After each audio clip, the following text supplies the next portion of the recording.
Mi nombre es Alexis Ulloa, soy el director del Ministerio de Transformación Elohim. Este sermón está dirigido al pueblo hondureño en general. ¿Por qué al pueblo hondureño en general? Estoy tratando de buscar crear un nivel de conciencia para que el pueblo completo despierte hacia la situación que está pasando hoy en nuestro país.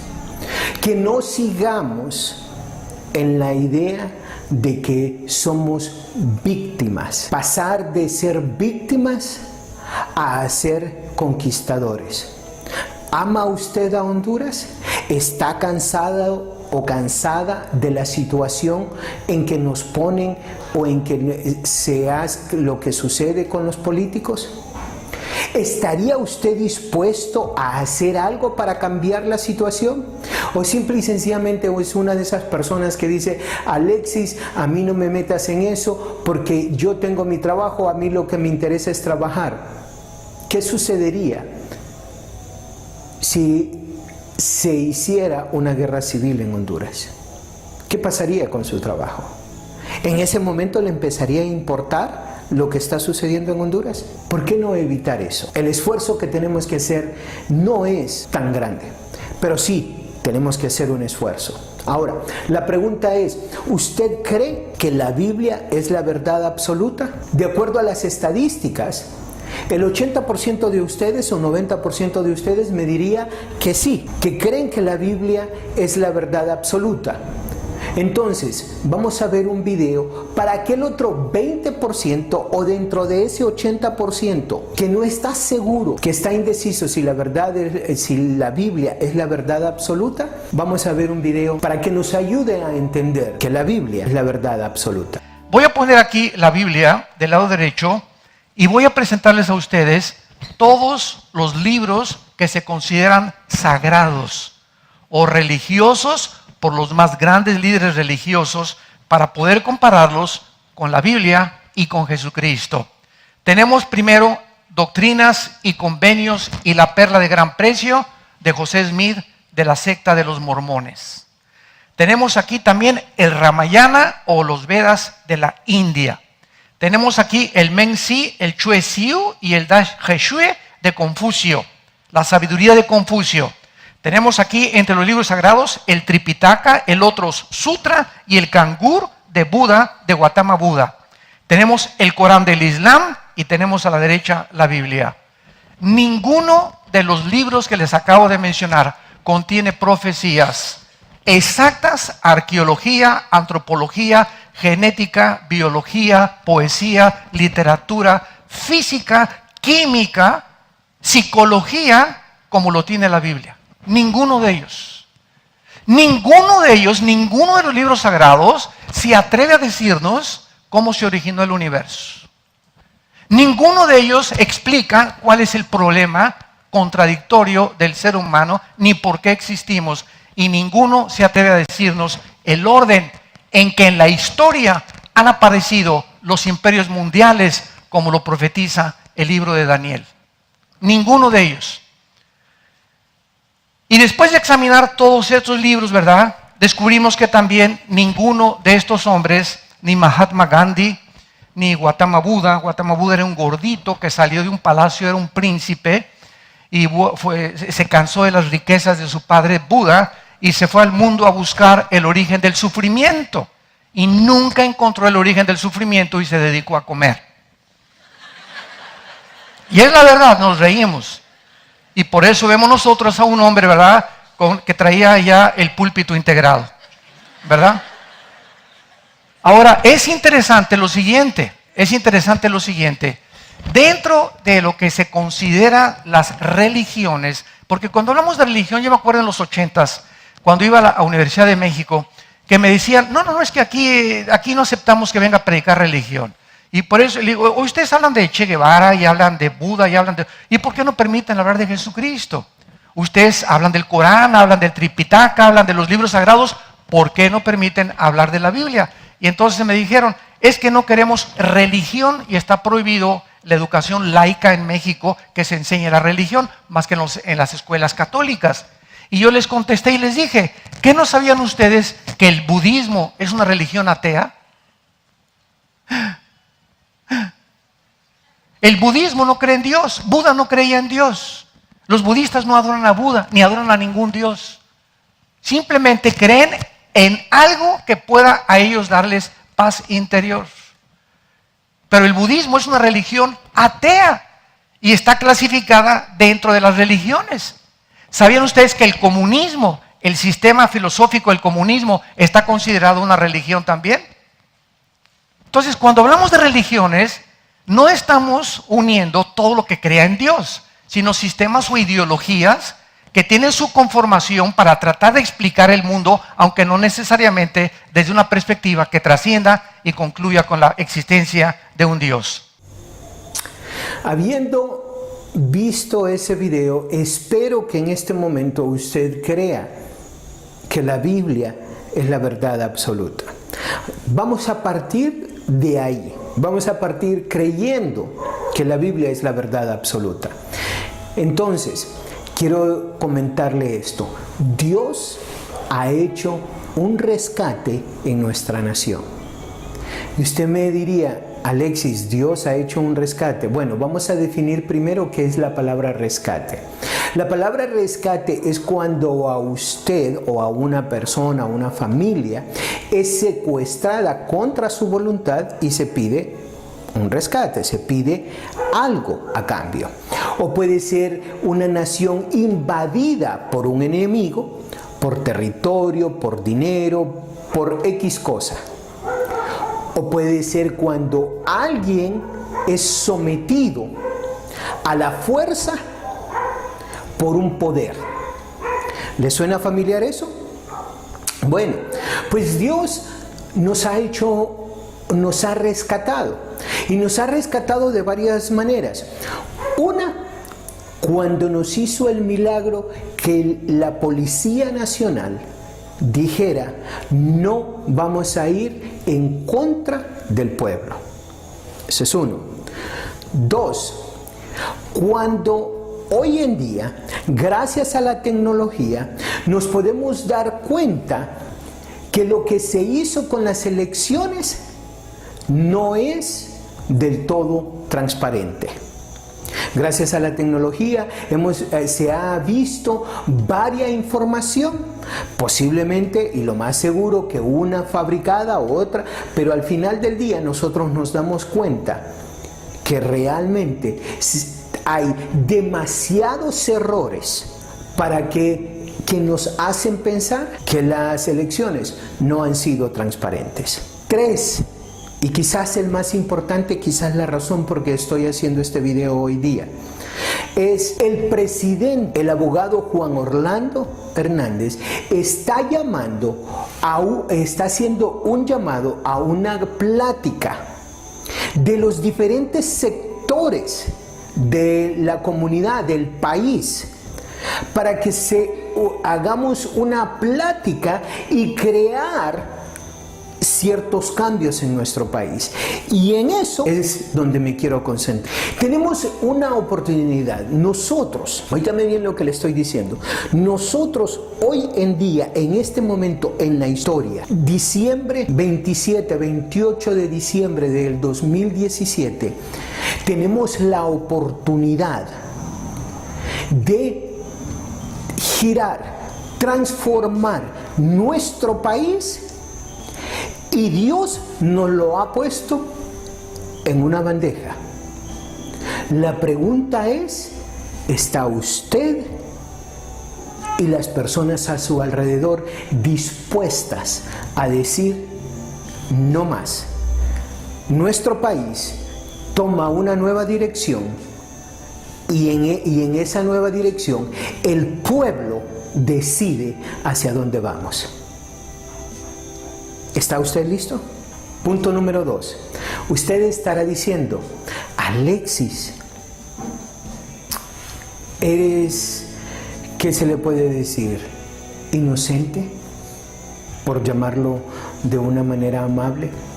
¿Tú crees que el presidente realmente quiera una plática transparente? No sé. Quizás yo esté equivocado. Pero permítame por un minuto hacerle esta pregunta. ¿Qué tal y si fuera Dios haciendo que el presidente haga cosas que parecen buenas, que él esté pensando que las va a manejar, pero él tiene su agenda, pero él ha abierto la puerta? Entonces, ¿qué tal y si por una, vamos a decirlo así, por una maniobra de Dios, realmente el presidente está siendo sincero o realmente Dios tiene el control?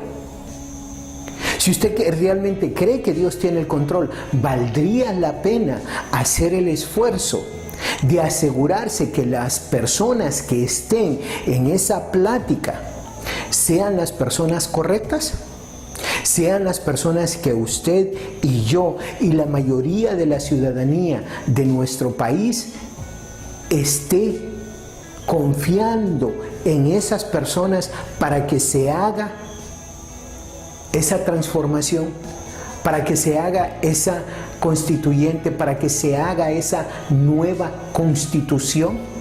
Yo sé, él no está hablando de hacer una nueva constitución, él solo está diciendo, vengan y hablemos. Y dicen, vengan de un extremo al otro extremo, traigámoslo a la mesa y de ahí miremos. Eso. ¿Qué tal si Dios está detrás de todo eso? ¿Estaría usted dispuesto a hacer algo para asegurarse que las personas que estén sentados a la mesa sean las personas correctas? Eso es todo lo que yo le estoy diciendo. En estos días estamos celebrando lo que es el nacimiento de Dios, el ser que vino a rescatar, a hacer el rescate más grande de la humanidad. El ser Dios vivió entre nosotros para que usted y yo tuviéramos vida eterna. Había un video donde decía las 5 cosas que deben de existir en un rescate eficaz, exitoso. ¿Cuáles son esas 5 cosas? 1, un plan. En otras palabras, desarrollar, darse el tiempo para crear un plan. 2, las personas quienes van a ejecutar ese plan. ¿Qué tan importante sería que ese plan fuera bien estructurado? ¿Qué tan importante sería que las personas que van a ejecutar el plan fueran las mejores personas? Una de las cosas que menciona este predicador cuando estaba haciendo el estudio, dice, miré y me metí y busqué dentro del armamento o dentro de las Fuerzas Armadas de Estados Unidos quiénes eran estas personas y los identificó como los Navy SEALs. Y dice, cuenta esto, los Navy SEALs tienen una preparación de más de 2 años. Pasan por una serie de exámenes mentales, una serie de exámenes físicos y por una serie de cosas para ver si califican para el entrenamiento. Una vez que calificaron para el entrenamiento, sucede esto. Un mínimo porcentaje, para darle un ejemplo, vamos a decir que fueron 500 hombres que entraron para ser parte de este equipo.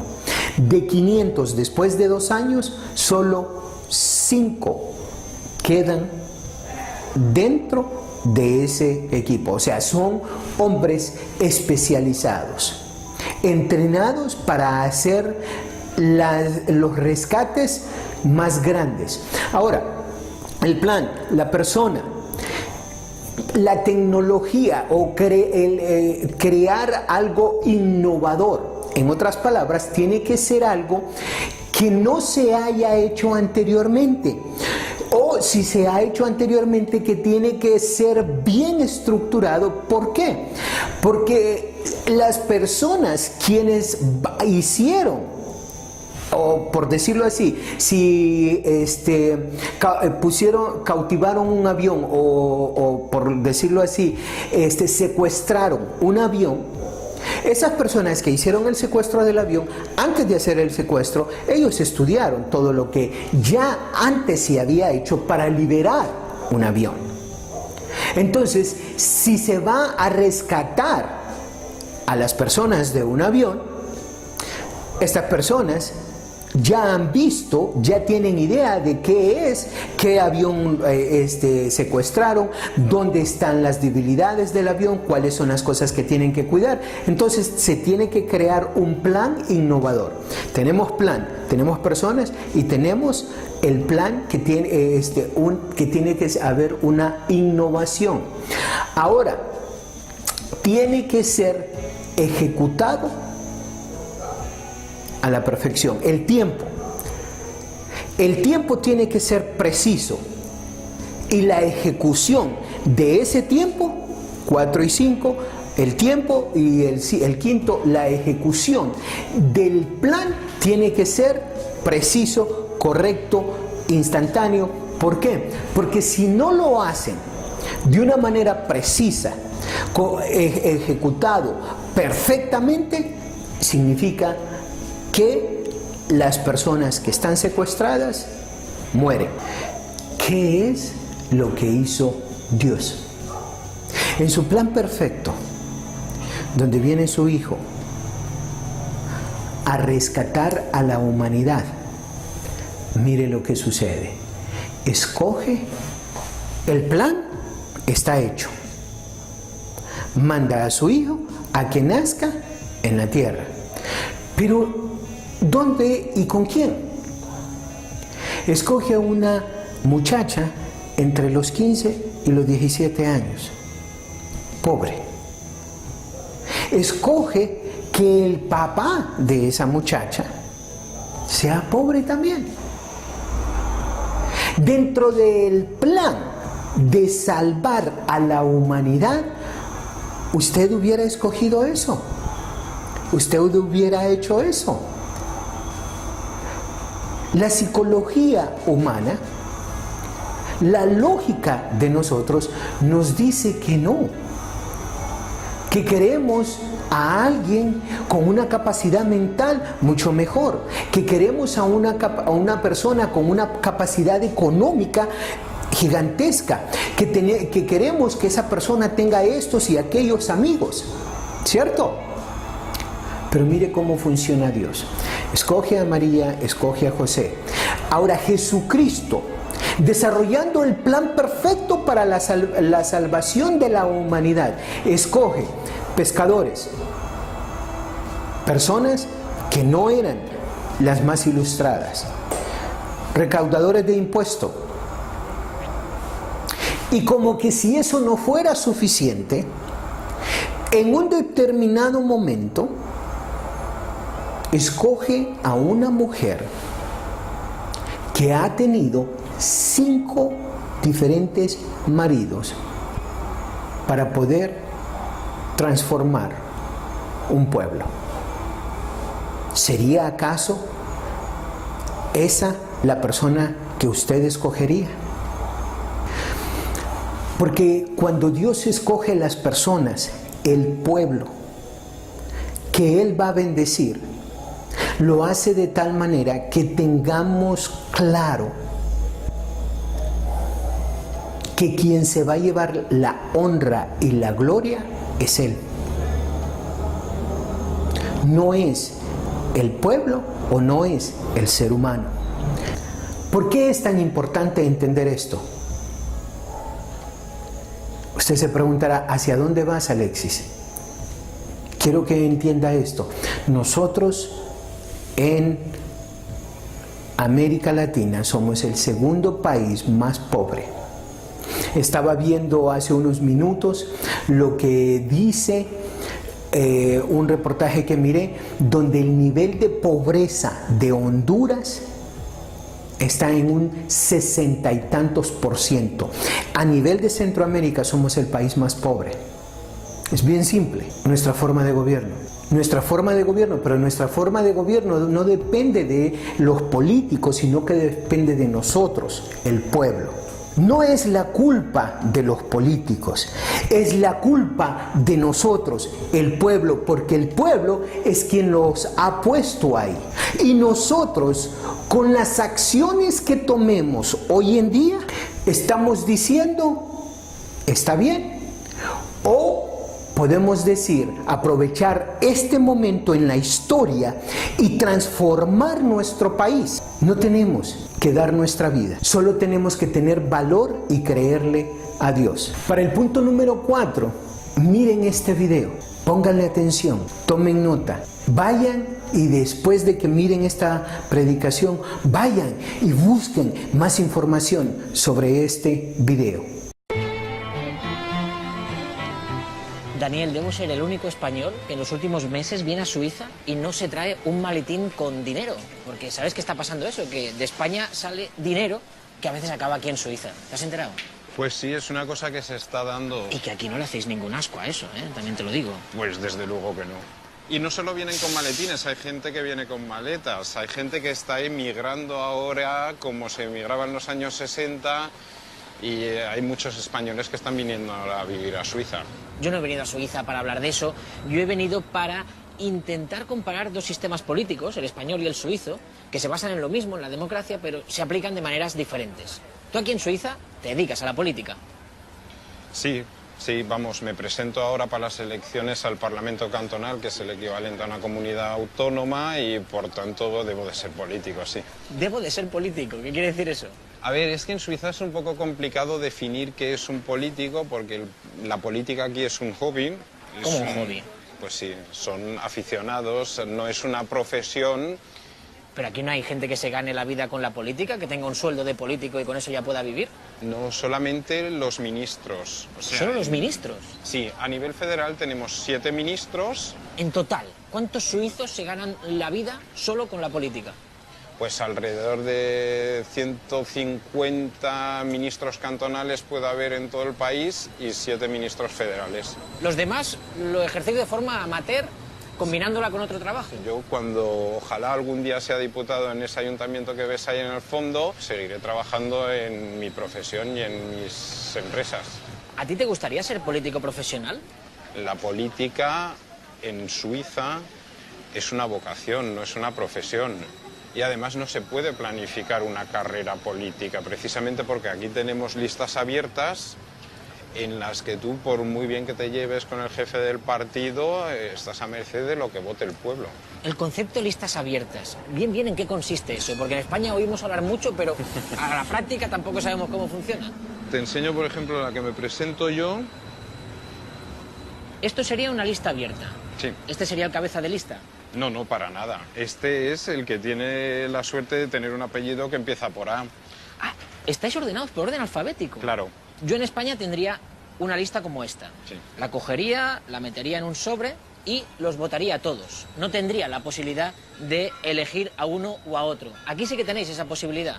Por supuesto. O sea, si tú tienes a un tío en tu lista, socialista en este caso, y dices, no, pero es que yo sé que este tío es un corrupto o está imputado por un caso, a este tío no lo quiero votar por mucho que venga en esta lista. Lo tachas. Lo tachas. Lo tachas. Y puedes hacerlo. Claro, lo tachas y pones el nombre de otro, que puede ser de la misma lista o que puede ser de otra lista. Ah, incluso puedes votar de dos listas diferentes. Claro. Esto nosotros lo podemos hacer cuando votamos en el Senado. Que es curioso que se pueda hacer en el Senado, que es una cámara que todo el mundo dice que no sirve para nada, y en cambio en la cámara que sirve para algo, que es el Congreso, no lo podamos hacer. La política tiene que ser a la carta, porque en el fondo tú eres el ciudadano que le delegas durante un cierto tiempo el poder y el deber de gestionar el Estado a alguien. En España todavía vamos de menú. Sí. Hay eso y hay eso. Ese es el problema de España, que tiene que algún partido con el poder cambiar la legislación. No, si eso en España ya se ha prometido. Ya hay partidos que han prometido la reforma de la ley electoral, pero luego cuando están en el gobierno, oye, que si una cosa, que si otra, se me olvida y ya pasa la legislatura. Sí, bueno, eso aquí también puede pasar. Lo que pasa es que aquí los partidos no prometen mucho porque saben que están bajo control permanente de los ciudadanos. ¿Cómo se ejerce ese control?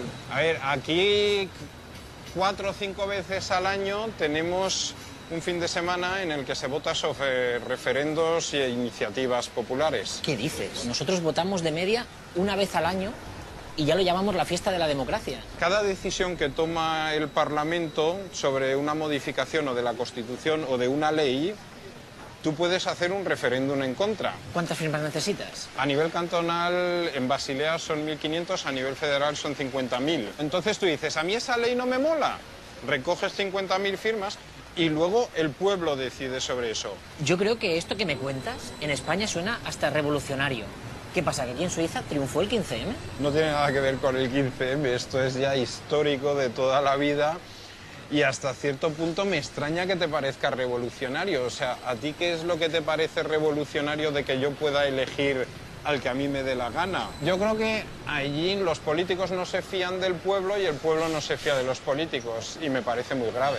¿Tú crees que ahora mismo en Suiza hay la misma desafección hacia la política que la que puede haber en España? No, para nada. De hecho, las estadísticas demuestran que en Suiza la confianza en el gobierno y en el Parlamento es el doble más alta que en cualquier otro país de la Unión Europea. Por varias razones. Primero, porque mucha gente se siente político y por otro lado, vale más que el pueblo tenga que tragarse las consecuencias de un error que ha cometido el pueblo que no de algo que considera un error del gobierno. Si tú te lo guisas, tú te lo comes más a gusto. En España ahora mismo en la crisis la gente se está comiendo un guiso que no ha guisado y eso les jode. Aquí con tantos referéndums, ¿qué tenéis? ¿Montados los colegios electorales todo el año? No, para nada. El 96% votamos por correo. De hecho, el fin de semana que se vota, hasta las 12 puedes entregar aquí tu último voto. ¿Dónde está Los eso? que se olvidaron. ¿Dónde lo ponen? Mira, te acompaño.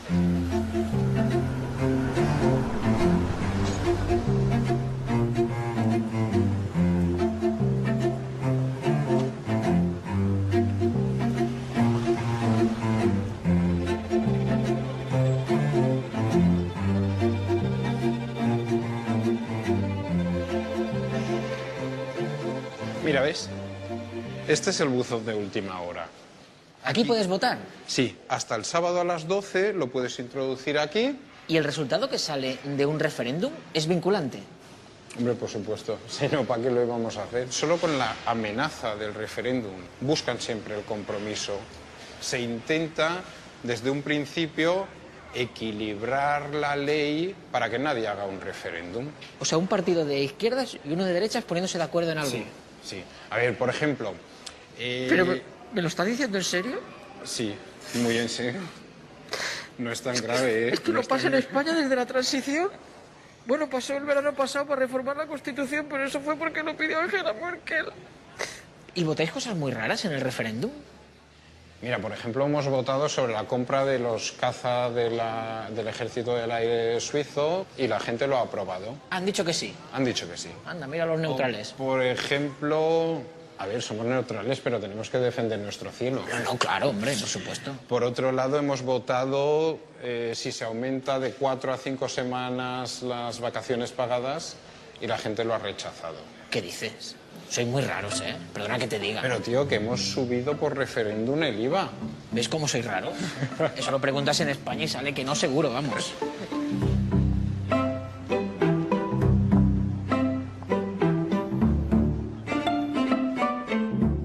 ¿Y los ciudadanos no se cansan de tanta votación? A ver, no hay obligación de participar. Es muy desigual la Claro. participación. A ver, ahora Depende de la dentro- pregunta. Claro. Esto, por ejemplo, es lo que recibe cada ciudadano en su casa, en un sobre oficial, y esta es para el 23 de septiembre. ¿Va a haber un referéndum la semana que viene? Sí, sí. Y luego tú pones aquí sí o no. Tú esto luego lo rompes por aquí Sí. y entonces yo, por ejemplo, puedo decir, mira, esto no me interesa para nada. Yo en No esta voto. no voto. En esta voto que sí y en esta que no. No es difícil. Es una cuestión de voluntad. ¿Tanta participación ciudadana puede provocar anomalías? Sí, hay cosas que yo no concibo. Por ejemplo, en el 59, que no se haya votado a favor del derecho de voto de las mujeres, sino que tardáramos hasta 1971 para introducir el derecho de voto de las mujeres. Ah, ¿se llegó a consultar el hecho de que las mujeres pudiesen votar? y salió que no. Claro, porque los que en el 59 votaban eran solo los hombres. Puede parecer un poco contradictorio, ¿eh? Porque una cosa que es muy democrática puede llevar a algo poco democrático. Hubo otra que pedía que se expulse a todos los extranjeros que cometan delitos graves. ¿Y qué dijo el pueblo suizo? Y el pueblo suizo dijo que había que echarlos. Por lo que veo, los referéndums pueden acabar perjudicando, por ejemplo, especialmente a las minorías. Sí. Como nos esté viendo el alcalde de Badalona, se va a convertir en devoto de los referéndums, porque le encantan que salgan estos resultados que tú dices, estos que a los pero inmigrantes a no lo mejor los hay tienen muy otras en cuenta. cosas que no le van a encantar. Hay votaciones que las pierdes y lo asumes, y hay otras que dices, hubiera sido mejor no votarlo. El pueblo está equivocado. El pueblo nunca está equivocado, pero quizás al pueblo pues también se le puede influenciar hasta cierto punto. ¿Con qué te quedas? ¿Con un sistema con esas anomalías o con un sistema como el nuestro donde hay escasa participación directa? Hombre, yo por supuesto me quedaría con un sistema como el suizo, con ciertas correcciones. Hay cosas sobre las que no se pueden votar. Y ahora mismo se está limitando y se dice, lo que son derechos humanos no se pueden violar, aunque el pueblo lo quiera. ¿Crees que es exportable un sistema como el suizo a un país como España? Hombre, yo creo que se debería de exportar el concepto en sí, pero es complicado porque hay que exportar todos los componentes de este sistema. No se puede decir solo una parte nos mola y la introducimos en la Constitución. Solo los referéndums. Claro. Y tiene que cambiar la mentalidad, tiene que cambiar el concepto de ciudadano. El suizo considera que el Estado es él, el Estado es suyo. ¿Y el español? Y en España el problema es que tú delegas en un parlamento que te ha prometido algo y los próximos 4 años lo único que tienes es derecho a pataleo y a cagarte en la madre del presidente del gobierno en el bar y pegar un golpe sobre la mesa. Y eso no es suficiente.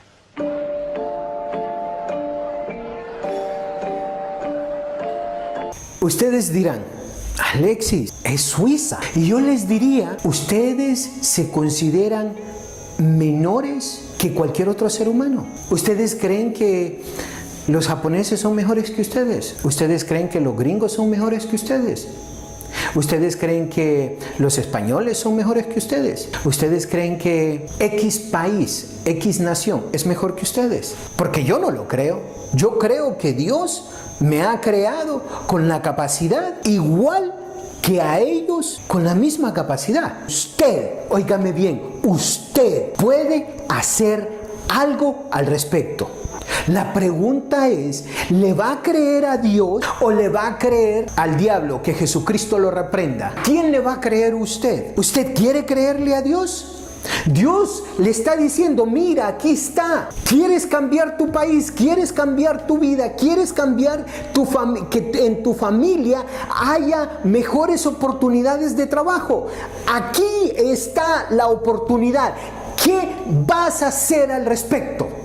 Si usted todavía le hace falta algo para creer eso, ponga atención a estos versículos bíblicos. Juan 14:11. Creed que yo soy el Padre y el Padre en mí. De otra manera, creedme por las mismas obras. De cierto os digo, el que en mí cree, las obras que yo hago, él las hará también, y aún mayores hará, porque yo voy al Padre. Y todo lo que pidiereis al Padre en mi nombre, lo haré, para que el Padre sea glorificado en el Hijo.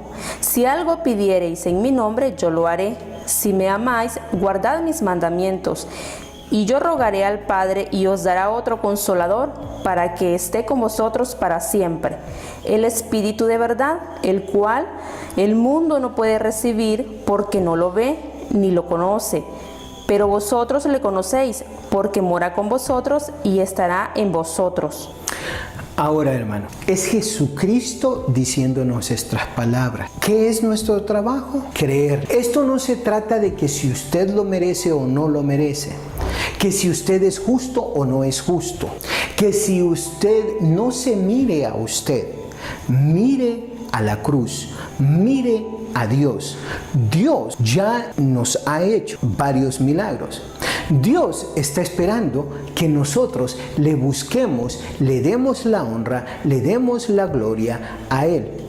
Ahora, mire qué es lo que sucede cuando un país le cree a Dios. Esto es lo que sucede. Mire este video. La agricultura israelí ha alcanzado logros asombrosos y constituye un ejemplo a seguir para muchos países en el mundo. La innovación ha jugado un rol fundamental y te pregunto, Tobías, ¿cuáles han sido los elementos fundamentales que debe tener un ecosistema innovador de agricultura? El precursor de la actividad emprendedora en Israel fue la agricultura. Hoy en día, Israel tiene una actividad agropecuaria intensiva y altamente tecnificada que cubre sus necesidades alimentarias y además exporta billones de dólares en tecnologías, en cosecha fresca y en servicios agropecuarios. Mencionaré dos aspectos que han sido claves para impulsar este sector. Primero, la estrecha colaboración entre los agricultores, los centros de investigación, las universidades, las agencias gubernamentales y la industria. Un ejemplo de esto son los exitosos programas de extensión agrícola que unen al productor agropecuario con los afamados centros de investigación israelíes. Los extensionistas colectan información, la traducen en soluciones prácticas que son transmitidas al agricultor. Este modelo puede ser replicado en otras partes del mundo. Número 2, el desarrollo y uso de tecnologías de vanguardia. El sector agrícola israelí se basa hoy en día casi enteramente en ciencia y tecnología. Entre las tecnologías innovadoras destacan sus tecnologías de riego. Hay muchas empresas dedicadas al riego presurizado, al control del riego computarizado y al desarrollo de métodos de nutrirriego que entregan la cantidad precisa de nutrientes cuando la planta lo requiere sin desperdicios. Se han desarrollado tecnologías para extender la vida post cosecha del material vegetal, así como innovadores métodos de empaquetamiento y almacenaje de productos agrícolas.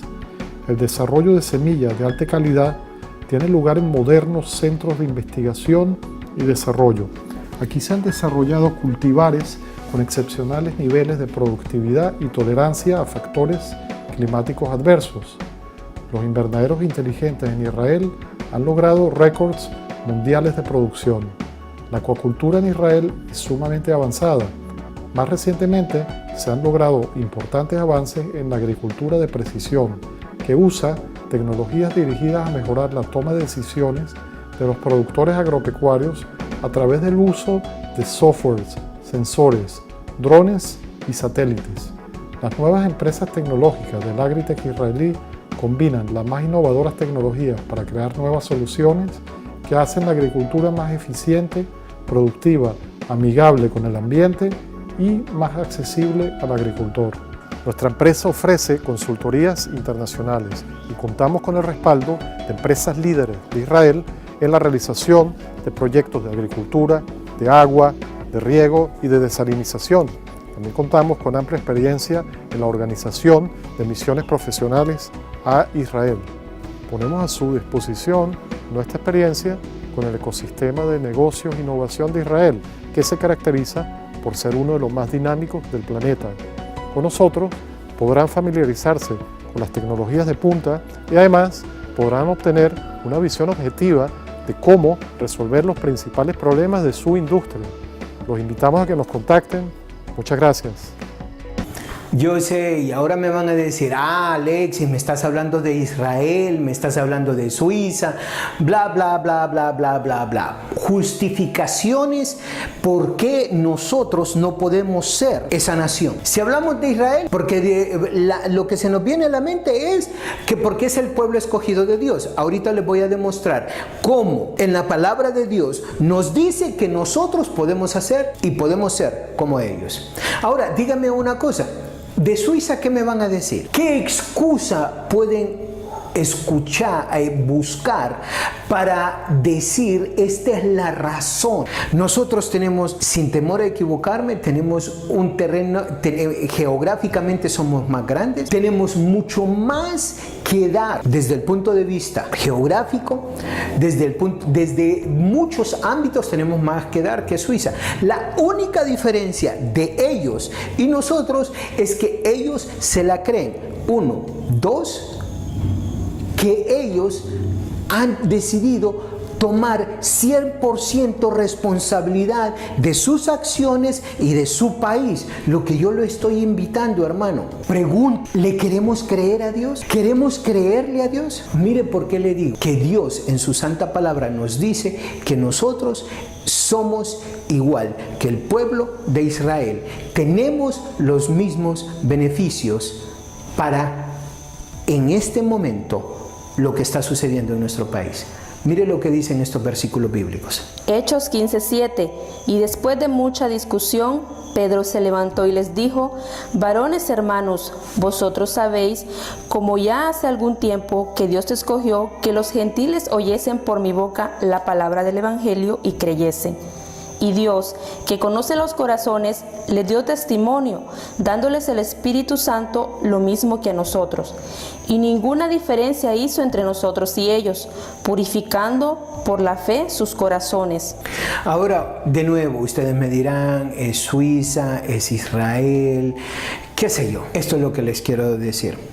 Ya les dije o ya se les leyó lo que la Biblia dice. Ahora, si ustedes quieren todavía más pruebas de esto, váyanse a Gálatas 6, capítulo 6, versículos 12 al 16. Se pueden también ir a Romanos, capítulo 9, del versículo 2 al 8. O también se pueden ir a Efesios 2, versículos 11 al 19. ¿Qué es el punto que les quiero dar, hermanos, compatriotas? Dios está listo para ayudarnos.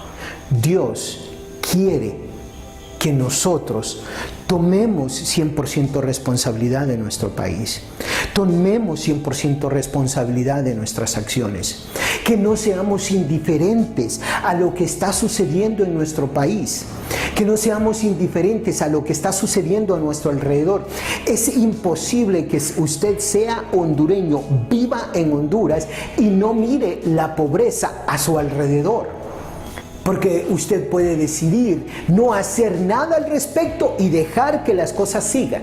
Eso es una opción que usted tiene. La pregunta es, ¿realmente quiere eso para usted, para su vida, para sus hijos, para su familia?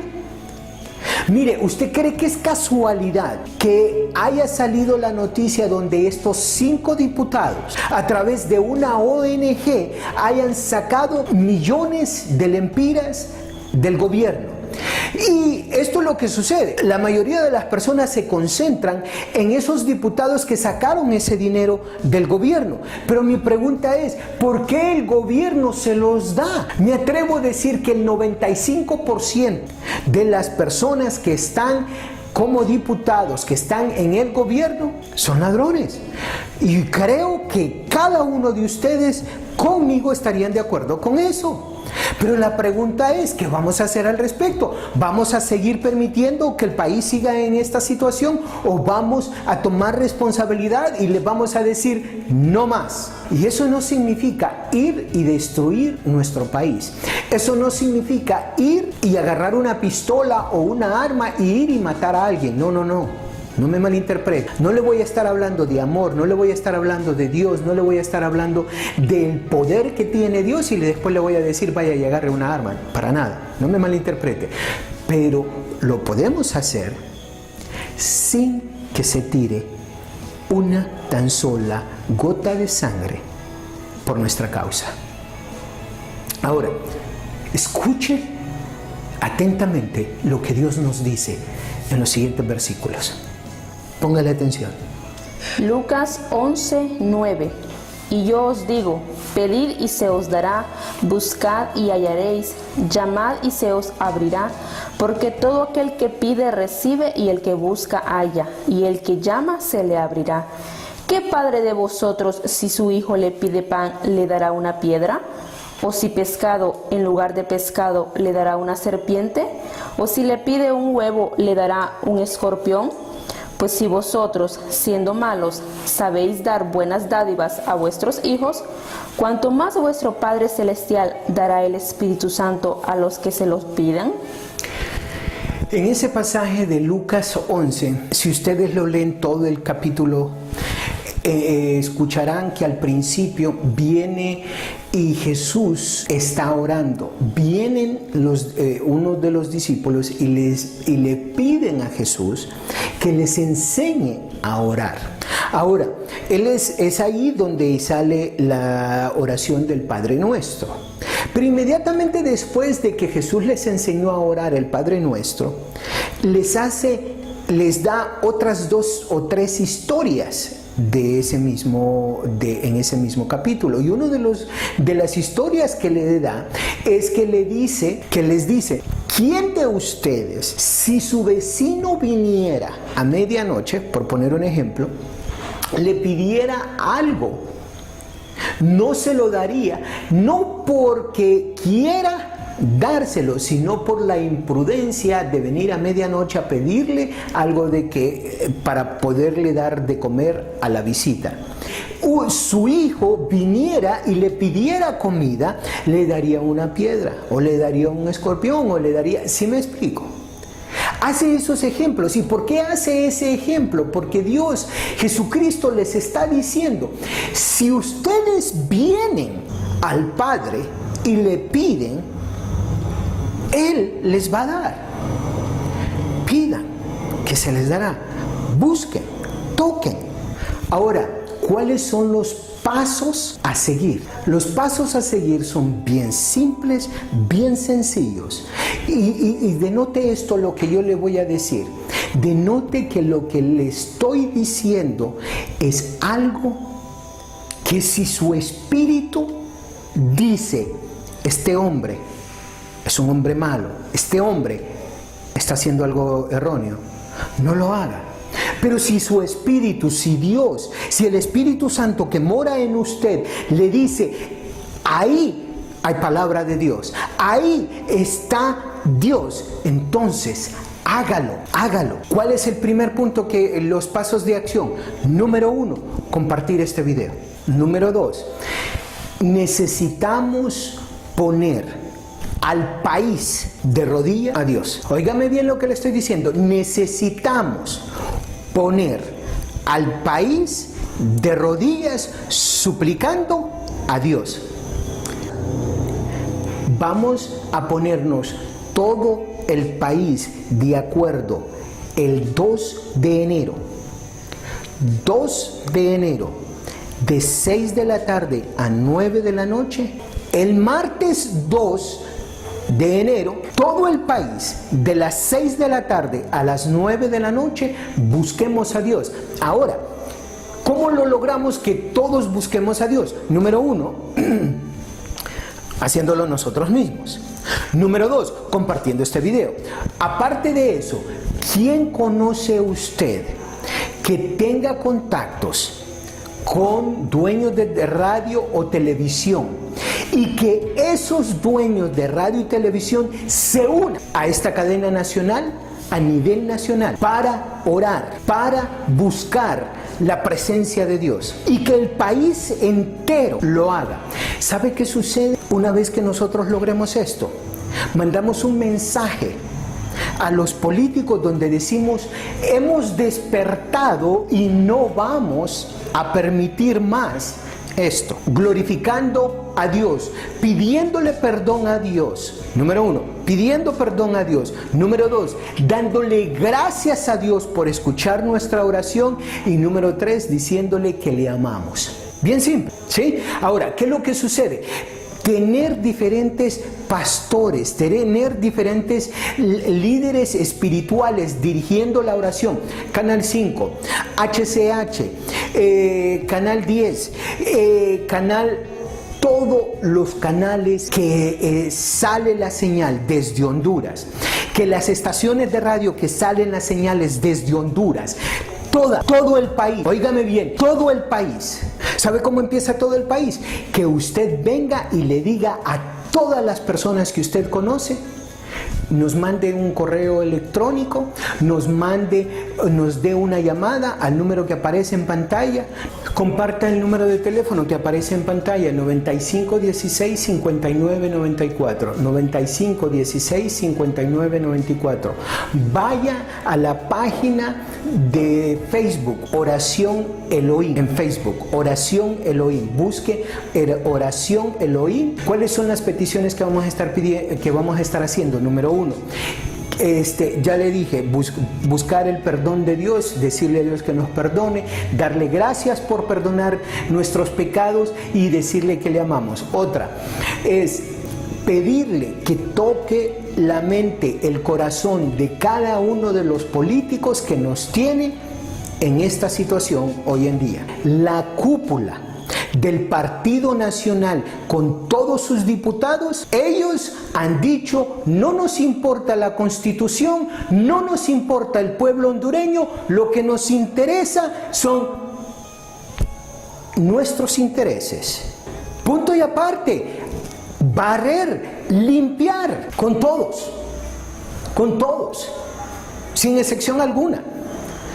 La única excepción que puede existir aquí es dejar que el gobierno siga funcionando mientras nosotros, el pueblo, hace una nueva constitución, se llevan a unas nuevas elecciones en las cuales ellos no van a participar.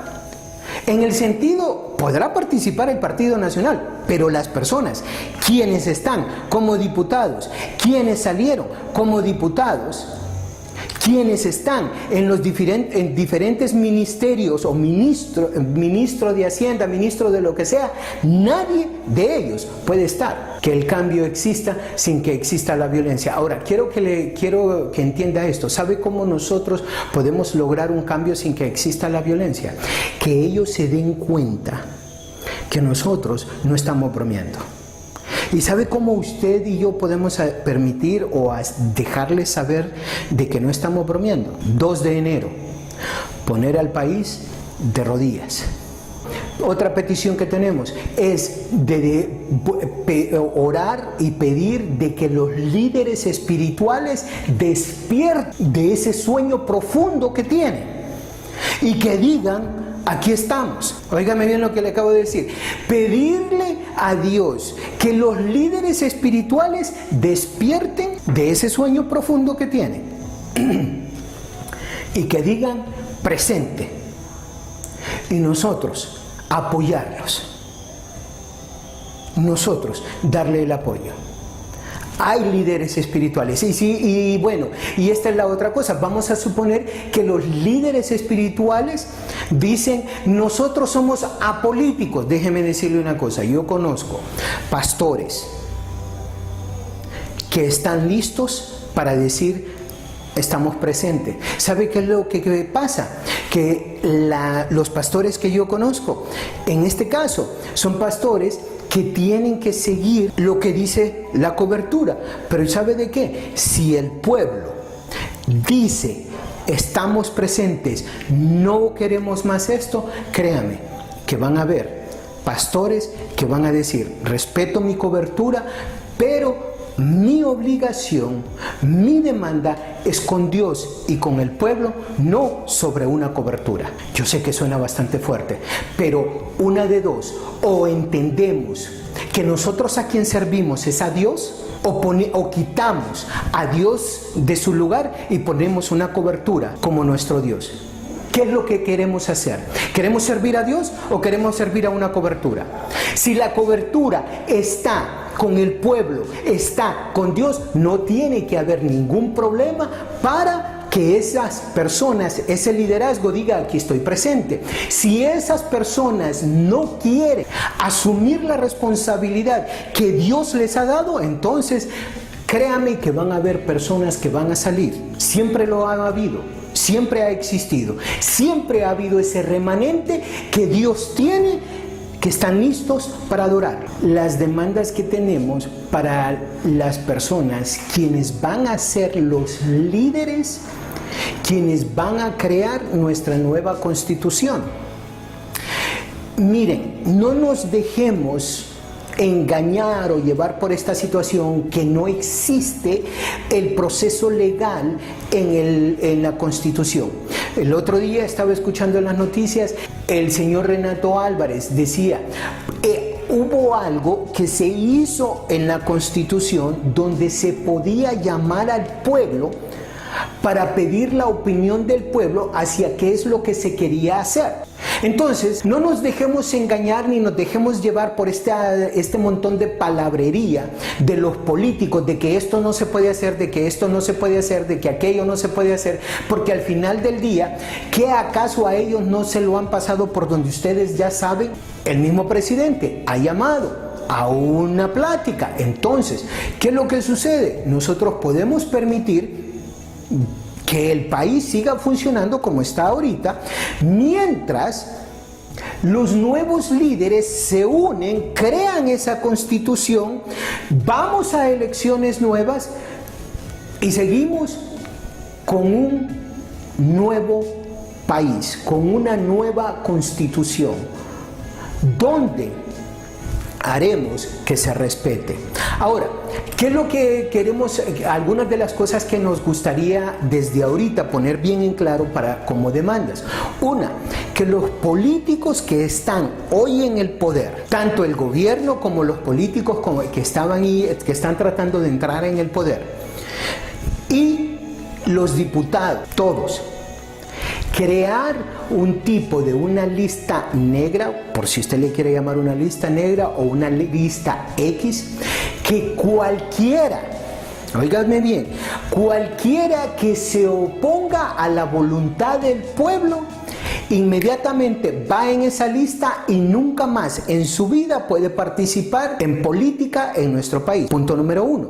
Algunas de las cosas que queremos incluir es que los políticos que están actualmente en el poder, tanto del Partido Nacional como otros políticos que ustedes quizás conocen mejor de lo que yo conozco, incluyendo a Mel Zelaya y su cúpula.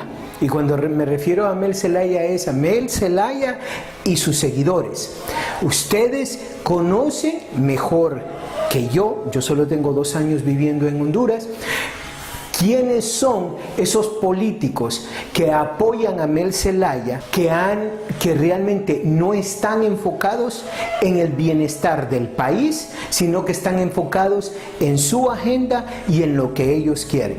Esas personas definitivamente las queremos excluir de lo que vendría siendo nuestra nueva república con nuestra nueva constitución. Punto número 2.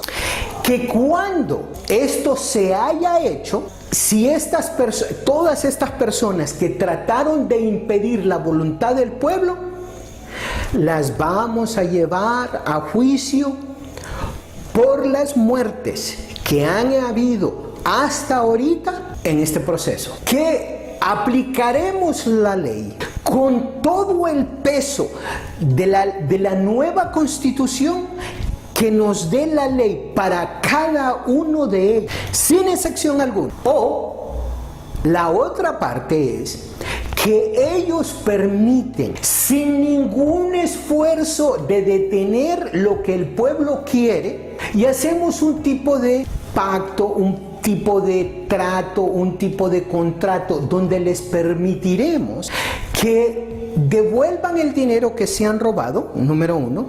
2, que si han asesinado o si son culpables intelectuales de asesinatos, podemos llegar no a que no es que no van a pagar por haber hecho o haber cometido algún asesinato o ser partidarios o parte de asesinatos, ya sea intelectuales, físicos, de la manera como sea. Si se encuentra que ellos son parte de esos asesinatos, van a ser traídos a justicia. Pero si ayudan al pueblo, si escuchan el pueblo en este momento, vamos a tener algunas cosas donde vamos a negociar, por decirlo así, de tal manera que quizás la pena no sea tan severa como sería si no de otra manera.